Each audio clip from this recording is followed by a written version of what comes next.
Dame Brigitte, c'est bien cela, Dame Brigitte? Shalom, vous allez bien? Oui, ça va. Merci de répondre à notre invitation et surtout à l'invitation de votre amie juste en face. Alors, vous avez été sollicité par elle. Moi, je suis le frère Roland, présentateur de l'émission Point d'accord. En face, vous avez le pasteur Jean-Yves Tchomo et une autre personne justement sur ce plateau. Et je voudrais vous demander, est-ce que vous allez bien? Oui, ça va, par la grâce de Dieu. Je vais bien. D'accord. Monsieur Bankoulé, est-ce que vous reconnaissez cette dame? Oui, je la reconnais, c'est la dame en question sur la photo. Pour le tournage que nous, voilà, le tournage qu'on a eu à faire, c'est la dame, voilà, en question. C'est elle, c'est la dame.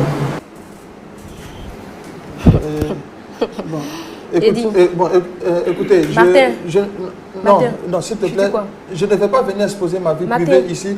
Tu vas te lever, on va rentrer chez nous. On va nulle part. On va régler ça ici. S'il vous plaît. Maté, tu vas où? Non, moi je vais sortir. Maté. Je ne vais pas venir exposer ma vie ici. Faut t'asseoir. Martin, tu vas où? Faut t'asseoir. Je peux sortir. Maté, tu me connais, non? Tu me connais. Je ne vais pas répéter ça 2 fois. Faut t'asseoir.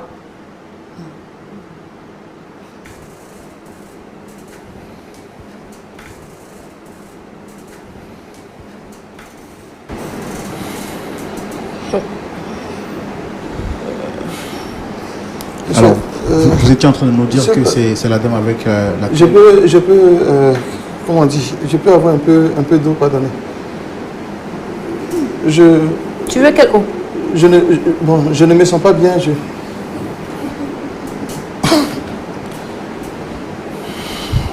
Matin, tu es en train de dire quoi? Tu es en train de dire quoi? La dame avec qui tu as quoi? Hein, Matin? Je ne te demande pas non. Tu es en train de dire quoi? Monsieur. D'accord. Équipe technique, on va s'il vous plaît, est-ce qu'on peut avoir un peu d'eau pour notre madame, s'il vous plaît? On va essayer d'avoir un peu d'eau pour notre...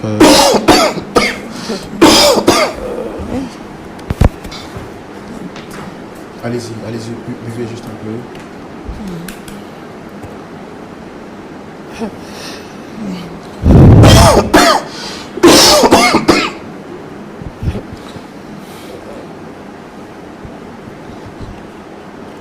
Tu disais quoi, Matin? Matin, faut m'expliquer, tu disais quoi? Monsieur, Madame, Monsieur Roland. On va, s'il vous plaît. On va quand même... Je ne me sens pas du tout bien, ça. Je crois que je vais rentrer chez moi. Maté. Chérie, tu vas te lever. Tu vas te lever. On va rentrer. Je vais nulle part. Monsieur, Non, s'il vous plaît. Vous ne vous sentez pas bien, donc calmez-vous, asseyez-vous un peu. Non, mais je préfère entrer pour ne... Voilà, je préfère entrer pour ne pas créer d'autres choses. Non, je préfère que vous restiez assis parce qu'on ne sait jamais, comme là vous êtes un peu sous le choc, asseyez-vous quand même, parce qu'il s'agit de votre honorabilité. Vous avez dit que vous êtes chrétien, vous ne vous reprochez Monsieur, rien. je suis libre d'entrer chez moi, non? Bien sûr que vous êtes libre d'entrer chez vous. Je suis libre d'entrer chez moi, non? Mais vous avez aussi votre image. Monsieur, est-ce que vous allez laisser les téléspectateurs dans le doute? Qu'est-ce que les gens vont penser de vous? Qu'est-ce que les personnes vont croire de vous? La vérité, il faut la défendre. Et là, vous avez une personne qui vous accuse. Vous dites que vous êtes libre de votre... vous êtes crédible. Moi, je souhaiterais, je peux vous laisser partir, mais pour l'image du corps du Christ, je pense que vous devez rester. Et pour qu'on finisse avec cette histoire, je vous en prie. S'il vous plaît, rasseyez-vous. Vous ne vous reprochez rien, c'est ce que vous m'avez dit.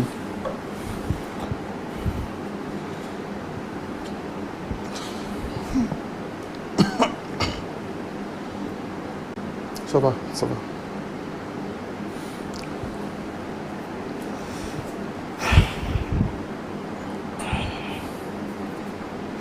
va. Ma chérie, faut parler. Faut tout dire ici. Alors, dites-moi, madame, ce monsieur, vous le connaissez? Oui, frère Roland. Je connais très bien. Quand vous dites que vous le connaissez très bien, ça veut dire quoi exactement? C'est mon fiancé. C'est mon fiancé. Est-ce que vous savez également qu'il est marié? C'est tout récemment que je l'ai appris. par le bien de l'une de mes camarades. C'est tout récemment que je l'ai appris. Alors, quand vous dites que vous êtes fiancé, c'est depuis combien de temps? Comment vous l'avez rencontré? C'est un peu flou dans mon esprit. Matin, nous nous sommes rencontrés sur les réseaux sociaux, précisément Facebook. Nous nous sommes rencontrés sur Facebook. Matin m'envoyait des demandes d'amitié. Il a fait plus de 5 fois. Et je les rejetais, je les rejetais. C'est la 5e fois que j'ai accepté. J'ai profité pour aller voir son profil. Et j'ai vu que c'était quelqu'un de bien. Vu que tous ces posts qu'il faisait étaient en rapport avec le Seigneur. Il avait même des vidéos où il partait prêcher, il partait évangéliser. C'est comme ça que j'ai eu confiance. Et nous sommes mis à échanger. Échanger de mois. Et les sentiments aussi ont commencé à naître. C'est de là, tout est parti. On se voyait, on se donnait les rendez-vous. À chaque fois qu'on se voyait, Martin demandait à ce qu'on ait des rapports. Moi, je lui disais comme ça, si tu veux vraiment qu'on ait des rapports, il faudrait qu'on soit mariés. Et par la grâce de Dieu, il m'a doté. Il m'a doté par la grâce de Dieu. Tout allait bien jusqu'à ce que l'une de mes copines vienne me dire que cet homme-ci est marié à cette dame. J'étais vraiment découragée. J'étais vraiment choquée. Je déprimais.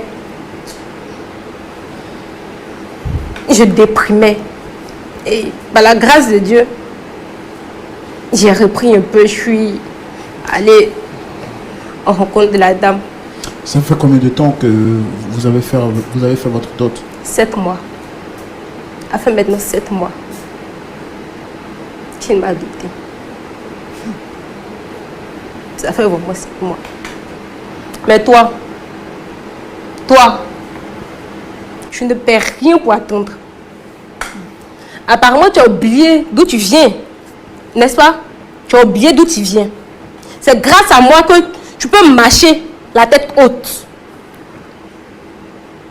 C'est grâce à moi que ces vêtements que tu as portés là, tu te sens bien dedans. Tu l'as oublié. Mais je ne veux pas tarder à te détruire. Sache-le. Frère Roland, c'est pourquoi nous sommes là aujourd'hui. Pour dévoiler ces manigances. Parce que c'est un marmailleur spirituel.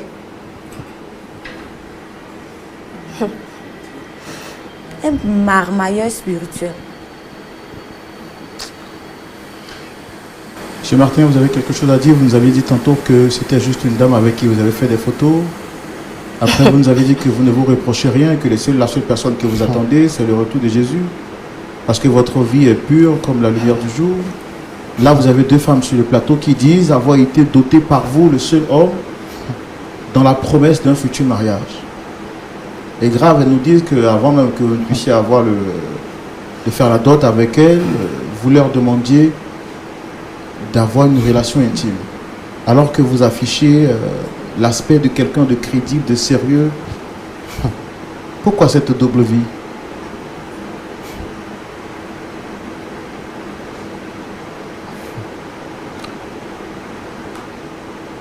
Rappelez-moi votre prénom, s'il vous plaît. C'est monsieur... Roland Sambo. Je posais une question de savoir, nous sommes sur un plateau à 4, avec 2 dames. Monsieur Roland. Oui. Monsieur Roland, s'il vous plaît. Je ne sais pas qu'est-ce que vous avez voulu créer en m'exposant comme ça. Déjà, mais je vais profiter pour dire aussi que... Déjà, je tiens à rappeler que je ne vous ai pas exposé. Si, c'est ce qui se passe. Déjà, je suis exposé. Tout le monde sait maintenant comment est-ce que je suis, comment est-ce que je vis. Mais je n'ai pas de problème avec ça. Cela ne va pas détruire ma foi chrétienne, non.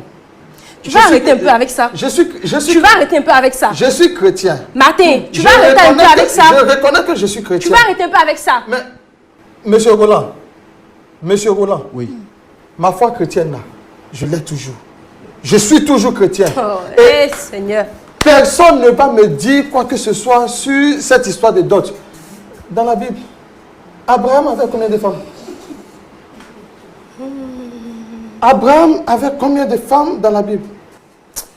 Un peu honte. Abraham avait combien de femmes? J'assume ce que je suis en train de faire. Que tu m'appelles marmailleur spirituel ou bien quoi, ça, c'est pas un problème. Je suis marié à 2 femmes. Martin. Montrez-moi un passage dans la Bible qui dit qu'on ne doit pas se marier à 2 femmes. Non, mais il faut qu'on arrête. Il dit. Je ne me cache plus. D'accord. Pardonnez, je ne me cache plus. Je suis d'accord avec. Je ne me cache plus. Martin. Je suis exposé.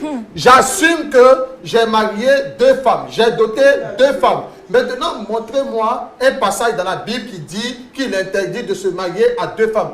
Abraham avait 2 femmes. Ça a causé un problème. Et c'est vous qui allez me dire aujourd'hui que oui, parce que j'ai marié 2 femmes. Il y a d'autres qui font pire que moi. Il y a des gens qui font pire que moi. Ils sont dans l'église. Moi, j'assume, oui, j'assume devant tout le monde que j'ai 2 femmes. Tu es pire que le diable. Tu es méchant. Mais je ne suis pas pire qu'Abraham. Tu es méchant. Je ne suis pas pire Tu m'as qu'Abraham. oublié. Tu m'as oublié, Martin. Tu m'as oublié. Monsieur Roland, je m'as vais me oublié? lever d'ici. Je vais rentrer chez moi. Martin. Celle qui veut rester là, elle reste. Celle qui veut partir, Seigneur. elle est libre de partir.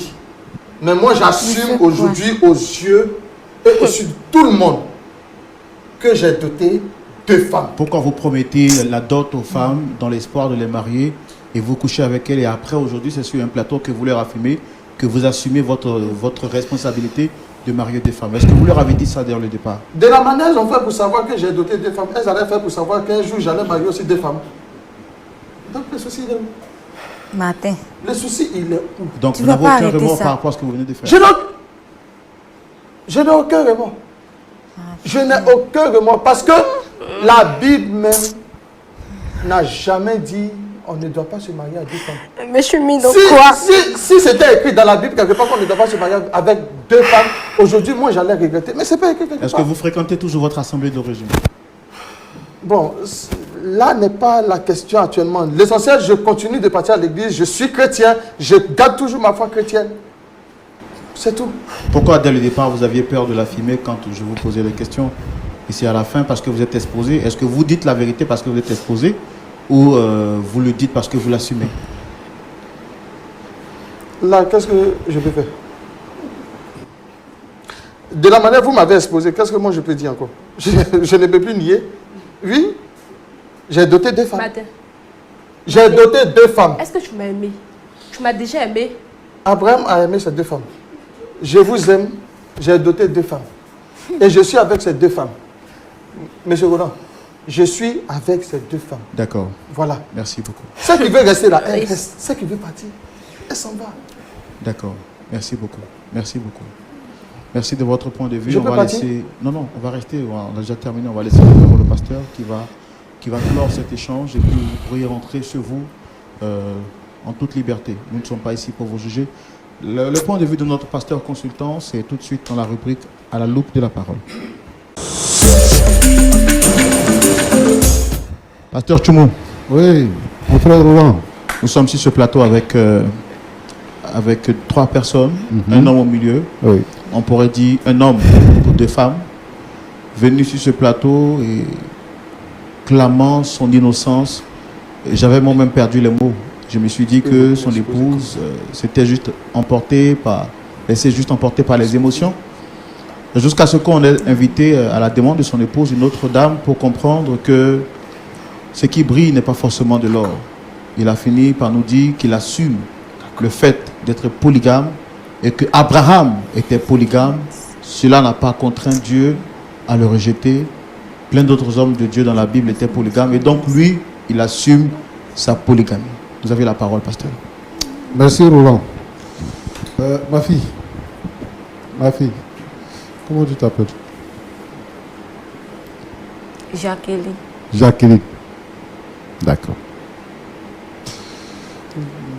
J'ai écouté ton histoire attentivement. J'avoue que c'est une histoire qui est triste.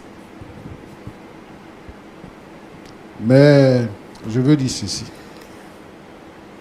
Quand on est chrétien, on vit comme chrétien. Quand on est chrétien, on ne triche pas. Quand on est chrétien, on ne prend pas des raccourcis. Quand on est chrétien, on affirme notre foi chrétienne. Tu as dit que le frère est zélé et que tout le monde voulait lui ressembler. Donc c'est un bonheur pour toi de l'avoir comme fiancé. Dès le départ, il a cherché à coucher avec toi. Tu dis que tu as refusé. Il te dote. Vous n'êtes pas encore allé au mariage. Tu vas habiter avec lui. Ce qui me gêne dans cette histoire, c'est que vous êtes dans une église où il y a un pasteur, où il y a un conseil, il y a des frères et sœurs qui sont là. Et tu vas expliquer ton histoire à une maman de l'église. Elle te dit que ma fille, tu es déjà là, il ne faut pas se traiter les hommes. Bon, moi je pense que d'abord l'église elle-même elle a un problème. Quand on prie avec quelqu'un là, et puis on doit se marier là, on se marie avant de coucher avec lui. Parce que le temps qu'on prend dans les fiançailles là, le Seigneur nous révèle les choses cachées. Si toi-même tu avais attendu le jour du mariage avant d'avoir des rapports sexuels, tu n'allais pas vivre cette situation. Tu demandes, je t'ai offert ma virginité. Je t'ai fait quoi? Je t'ai offert ma virginité. Je t'ai fait quoi? Virginité, là, tu as offert ça dans des mauvaises conditions. Et c'est ça qui te tombe dessus. Mais vous êtes avec le pasteur, vous êtes avec le président de la jeunesse, vous êtes avec les mamans. Toi-même, tes parents sont là. Quelqu'un veut de toi et tu connais que c'est comme ça on fait. Toi-même, tu es la même chose à lui. C'est pour ça que c'est arrivé. Moi, je veux ici inviter les sœurs en Christ. Parce que il faut regarder, il faut observer. L'essentiel n'est pas de se retrouver dans un foyer, mais l'essentiel est de se retrouver dans un foyer heureux, selon la parole de Dieu. À partir de ce moment-là, on est à l'abri des surprises comme ce que tu as. En tout cas, je souhaite que le Seigneur puisse t'aider. Maintenant, il dit qu'il ne s'en cache plus, que vous êtes deux. Et si tu n'es pas d'accord là, il faut partir.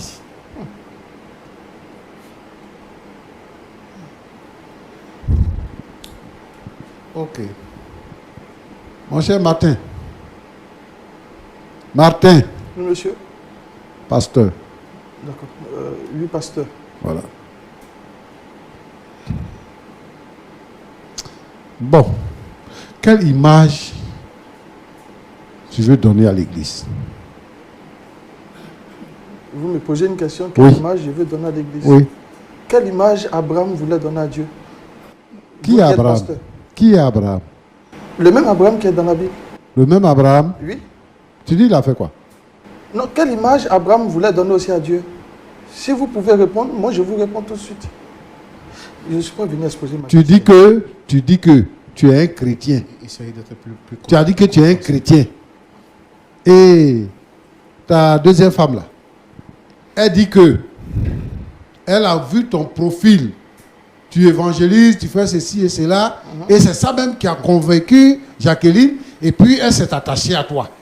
Cette foi chrétienne là, que tu avais là, tu la mets où aujourd'hui pour venir raconter ce genre de choses sur un plateau de télévision? Tu sais que tout le monde te regarde. Abraham n'avait pas deux femmes. Abraham n'avait pas deux femmes. Abraham avait une seule femme. Sa femme s'appelle Sarah. Abraham a eu une aventure avec la servante de la maison. Et qu'est-ce que Dieu a fait? Dieu a dit à Abraham de chasser Agar avec son fils. Cette partie-là, tu n'as pas lu ça? Cette partie-là, tu n'as pas lu ça? Est-ce que toi, tu es Abraham? Abraham était un vieil homme. Quand il faisait Isaac, il avait 100 ans. Sa femme Sarah avait 90 ans. Toi, tu as quel âge?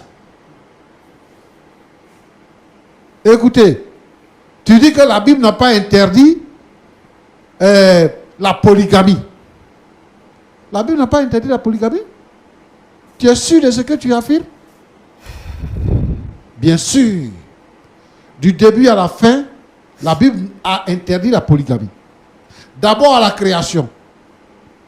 Dieu dit, il n'est pas bon que l'homme soit seul. Je lui ferai une aide semblable à lui. Une aide, pas deux aides. La Bible dit que celui qui a trouvé une femme a trouvé le bonheur. Il n'a pas dit deux femmes. Il y a des gens dans la Bible qui ont pris plusieurs femmes. Ils ont péché. Ils n'étaient pas dans la volonté de Dieu. Plus loin, l'apôtre Paul reprendra pour dire que chacun ait sa femme. Et il dit que celui qui veut diriger l'église, là, celui qui aspire à être évêque, doit être mari d'une seule femme. La Bible n'a jamais demandé d'avoir deux femmes, d'avoir trois femmes, d'avoir quatre femmes. La Bible a toujours demandé une femme. Et les gens qui ont eu plusieurs femmes là, dans la Bible là, que tu parles là, ce sont les gens comme toi. Des trompeurs. Toi-même tu sais que ce que tu fais là, c'est pas bien. C'est pour ça que tu caches, pour dire que maintenant nous on t'a exposé, tu affirmes, comment on appelle ça là, ta polygamie. Que celle qui veut partir est salariée. Arrêtez de détruire l'église du Seigneur. Le Seigneur Jésus lui-même, il compare l'église à une épouse. Et lui, il est le fiancé de cette épouse-là. Il dit une épouse. Et ici, là, dans le monde, il y a combien d'églises? Il y a une seule église, l'épouse du Seigneur. Il n'y a pas plusieurs. C'est pour ça que la Bible dit que l'homme est le chef de la femme. Et non pas l'homme est le chef des femmes.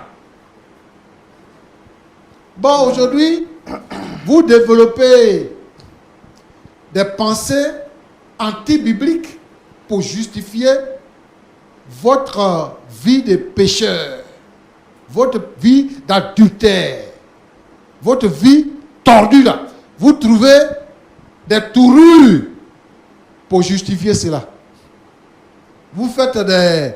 comment on appelle ça? Vous faites des moments de campagne pour justifier cela. Et vous abandonnez la foi. Les jolies femmes là, elles sont beaucoup. Hein. Tu as vu les deux là, elles sont jolies. Mais il y a encore des jolies. Si tu vas sur la beauté là, tu vas marier 2000, 4000, 5000 femmes. Comme maintenant tu t'en caches plus, tu vas marier 5000 femmes. Roland. Oui, pasteur. C'est le lieu d'interpeller les frères et les sœurs qui sont dans l'église. Vaut mieux t'obéir à Dieu qu'aux hommes. La Bible dit que Marie, là, la mère de Jésus, était vierge. C'est pour ça que lorsqu'elle est tombée enceinte, Joseph, son fiancé, voulait rompre discrètement les fiançailles. Abraham, dont il parle, quand il devait trouver une femme pour son fils Isaac, et qu'ils sont allés dans la maison de ses parents pour trouver sa fille là, on dit que Rebecca était une fille belle de figure et aucun homme ne l'avait connue. Donc c'était sa femme. Les filles doivent rester vierges jusqu'au mariage. Je veux dire que la dot, c'est une partie du mariage, ce n'est pas le mariage. La dot, le mariage civil et le mariage à l'église, c'est ça qui fait le mariage. C'est à partir de ce moment-là seulement qu'on peut avoir des rapports sexuels avec celui qui t'aime. Donc, les filles qui disent que, ou bien les gens qui disent, les pasteurs, les prophètes qui disent que la dot c'est le mariage là, ils n'ont qu'à nous laisser tranquilles. Voilà ce qu'ils sont en train de créer. Quand une femme a été dotée, c'est le mariage coutumier. C'est l'union de deux familles. Quand on va à la mairie, c'est la protection civile. C'est l'acte de mariage qui atteste que celui-là c'est ton mari, celui-là c'est ton épouse. Et lorsque le mari n'est plus là, c'est l'acte-là qui protège la femme par rapport au bien. Et maintenant, la troisième phase, c'est ce qu'on fait à l'église. On vient présenter au Seigneur parce que le Seigneur est lui-même le maître, le créateur et l'initiateur du mariage. On vient et on bénit le foyer pour que le foyer soit gardé, protégé contre toute attaque mystique, contre toute attaque diabolique et que le Seigneur Jésus lui-même règne dans ce foyer-là. Les foyers qui se brisent n'ont pas obéi à ces trois phases-là. Quand vous êtes fiancé, vous vous cachez pour vous coucher. Ça veut dire que quand je ne couche pas avec toi, je couche avec quelqu'un d'autre. Donc tu n'es pas en sécurité. Alors, je veux demander aux frères qui sont dans l'église, qui nous trompent, qui sont des zélés, des hyper zélés. Je demande que le Seigneur donne le discernement aux hommes de Dieu et à tous ceux qui sont dans l'église afin de pouvoir les démasquer. Mon frère Roland. Oui, pasteur. Que Dieu vous bénisse. Amen. Écoutez, monsieur Roland. Écoutez, monsieur Roland. J'ai écouté le pasteur. Je vous ai écouté avec tout le respect que je dois au pasteur. La Bible, chacun interprète ça comme elle peut. J'ai moi mon interprétation. Les autres peuvent interpréter comme ils peuvent. Je dis, le jour où je vais voir dans la Bible que la polygamie n'est pas autorisée, je vais pas. Chacun peut interpréter comme il veut. Mais ça, c'est pas un problème. Ça, ce n'est pas un problème. Moi, j'interprète à ma manière. Est-ce que c'est vous qui avez écrit la Bible? Vous savez qui a écrit la Bible? Non, je vous ai posé, on ne répond pas une question par une question, c'est la complication du Non, dialogue. c'est parce qu'on ne sait pas qui a écrit la Bible. On sait qui a écrit la Bible. Les auteurs de la Bible sont mentionnés dans la Bible. Si vous connaissez la Bible, si vous lisez la Bible, les auteurs sont mentionnés. Et les auteurs ont été inspirés par le Saint-Esprit. On connaît les auteurs, on a étudié les auteurs. Donc la Bible là, c'est pas un livre mystique. C'est pas quitter en haut pour tomber, c'est pas quitter dans l'eau pour sortir. Ce sont les hommes qui ont écrit. Et ce sont des manuscrits, on a traduit que nous lisons aujourd'hui. Donc nous on connaît qui a écrit la Bible. C'est toi qui ne sais pas qui a écrit la Bible. En tout cas, moi j'ai pensé qu'après l'intervention du pasteur, vous auriez fait signe d'humilité pour quand même acquiescer et recevoir d'abord ce qu'il a dit. Mais ça se voit que vous êtes fermé dans votre compréhension et vous parlez même sans désinvolte, avec de manière imbue. Et moi, je ne pourrais pas permettre que vous puissiez répondre de la sorte à un pasteur. Notre objectif, un pasteur, peu importe son âge, c'est que le respect soit mis au centre. Hormis même qu'il soit pasteur, quand vous regardez, je ne pense pas que vous ayez joué les billes ensemble à l'école. Il peut être votre père. Et l'éducation africaine voudrait au moins quand même que vous ayez un minimum de respect.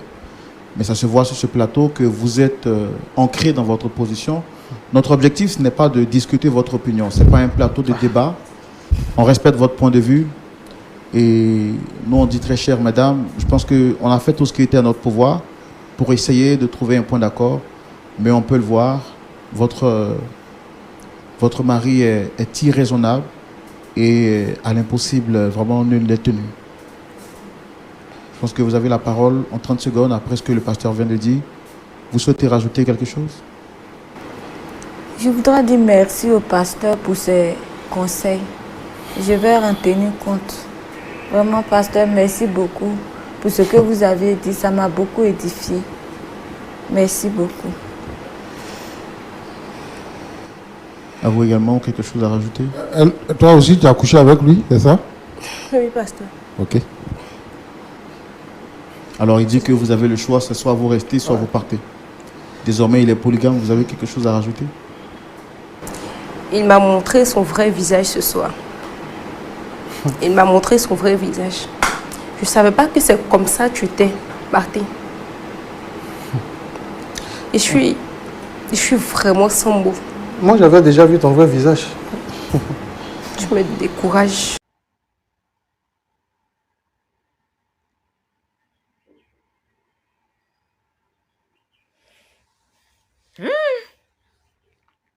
Matin, c'est l'homme. Hein. On te parle de la parole de Dieu. Toi, tu parles d'Abraham. Et il y en a plusieurs comme ça. Hein. Pendant qu'on leur parle de Jésus, ils vont te parler de Saint-Martin. Ils vont te parler de Saint-Gaspard, de Sainte Gasparette, Sainte Gasparine, de Saint-Moïse. Comme si c'était ces personnes-là qui avaient donné leur vie pour eux. Comme si c'était ces personnes-là qui étaient allées sur la croix pour eux. On dit, Dieu dit, toi tu dis Abraham a fait. Toi, ta foi là, c'est basé sur la parole de Dieu ou bien c'est basé sur Abraham. Même si on dit il est le père de la foi. Mais on n'a jamais dit que Abraham était celui qui avait sauvé l'humanité. On n'a jamais dit qu'Abraham était celui qui était allé sur la croix pour nous sauver de nos péchés.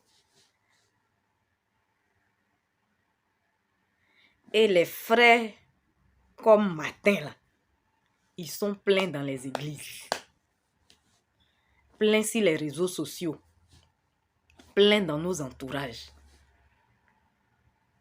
On se demande même si la Bible, là, on n'a pas tous quand même la même compréhension, mais quand même c'est l'Esprit de Dieu qui inspire.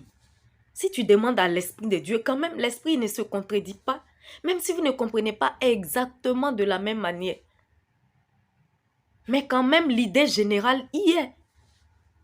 Donc Martin, toi tu lis ta Bible là comment? En plus, il est hautain, imbu de sa personne. On ne sait pas ce qui s'en va prêcher. Et même, tu peux avoir des défauts. On ne dit pas que quand on est en Christ, on devient blanc comme neige, on n'a plus de péché comme Jésus. Mais quand même, aie l'humilité de reconnaître tes défauts et de prier Dieu pour changer, pour être transformé. Mais quand tu ne reconnais même pas que tu es en train de faire du mal, mais tu ne vas jamais changer. Tu ne vas jamais changer. Parce que pour pouvoir changer, il faut déjà reconnaître que tu es dans le faux. Tu es en train de faire du mal. Tu es en train d'aller contre la parole de Dieu. Mais si toi, tu décides de prendre la parole de Dieu et puis de lui tordre le cou,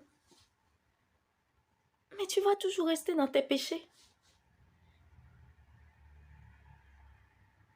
Et un jour maintenant, tu vois même que ceux à qui tu as prêché, tu les vois, ils s'en vont. Et puis tu es là. Et puis tu es surpris, maintenant tu vas maudire Dieu. Prêcher aux gens, enseigner les gens la parole de Dieu, là, ce n'est pas un ticket pour aller au paradis. C'est pourquoi Paul même, l'apôtre Paul, qui a entretenu combien d'églises, qui a souffert pour la parole de Dieu, demandait toujours même aux fidèles de prier pour lui, de peur qu'il ne soit disqualifié après avoir prêché à tant de personnes. Parce que ce n'est pas parler là, comme je suis en train de faire là. Ce n'est pas ça qui envoie au paradis.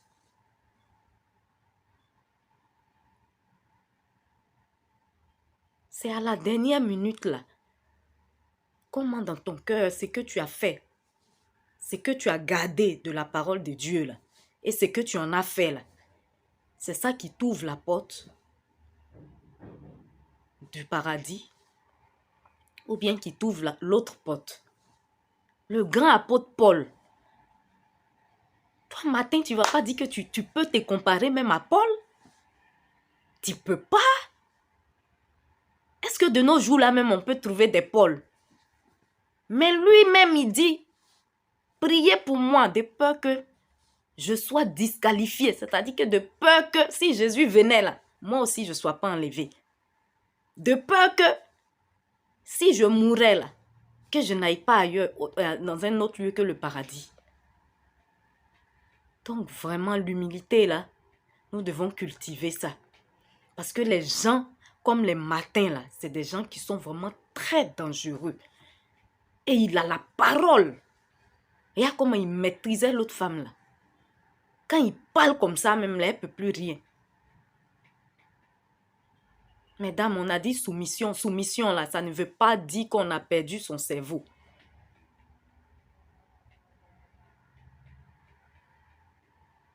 Parce que nous, on comprend tout des travers, surtout la femme. Quand il y a l'amour, quand une femme est amoureuse, là, elle ne réfléchit plus. Voici les deux là même là. Dans ça, là, on n'a même pas besoin de poser question pour dire tu vas rester ou tu vas partir. Parce que ça, là, c'est quitter en même temps. Il y a des signes même que Dieu nous donne. Mais on ne veut jamais voir, surtout nous les femmes. Ou bien on voit bien, mais on dit on néglige. Tout ce qui compte là, ce sont les palpitations de nos cœurs là. C'est tout. Quand on voit la personne, c'est tout. Tout le reste, on s'en fout. Et maintenant, c'est quand maintenant, ça se dessine maintenant, vrai devant nous là. Que ça se concrétise maintenant là. C'est là maintenant, on va se plaindre à Dieu. Qu'est-ce que j'ai fait? Qu'est-ce que j'ai fait de mal? Pourquoi moi? Pourtant, il y a longtemps, Dieu même t'avait prévenu. Quelqu'un, tu dis, il est zélé à l'église. Il est zélé. Il prêche. Je suppose qu'il prêche bien. Il dit ce qui est écrit dans la parole. Si tout le monde veut lui ressembler à l'église. Et en cachette, il te dit, viens, on va faire ça ensemble. Alors qu'on n'est pas encore mariés. Alors que tu sais très bien. Bon, lui, comme il dit là, son interprétation de la Bible, toi, tu sais très bien que c'est interdit dans la Bible. Quelqu'un comme ça, tu continues quand même avec. Ah! Vraiment, nous devons être vigilants. Parce qu'on a remarqué que nous, les chrétiens, là aussi, là, on prie beaucoup. On pense que c'est beaucoup prier, là. C'est ce qui est l'essentiel. Et on n'a pas l'esprit de discernement. Parce que si on cultivait, si on recherchait l'esprit de discernement, il y a beaucoup de choses qui n'allaient pas nous arriver. Parce que l'esprit de Dieu parle toujours. Il nous montre toujours des signes. Mais c'est parce qu'on décide de les ignorer. Et quand ça capote, quand tout est détruit maintenant, quand ça se place maintenant sous nos yeux comme a fait des matins, c'est là maintenant, on se rappelle de tous les signes là maintenant. Vraiment, que Dieu nous aide, qu'il nous aide à avoir le discernement pour toute situation.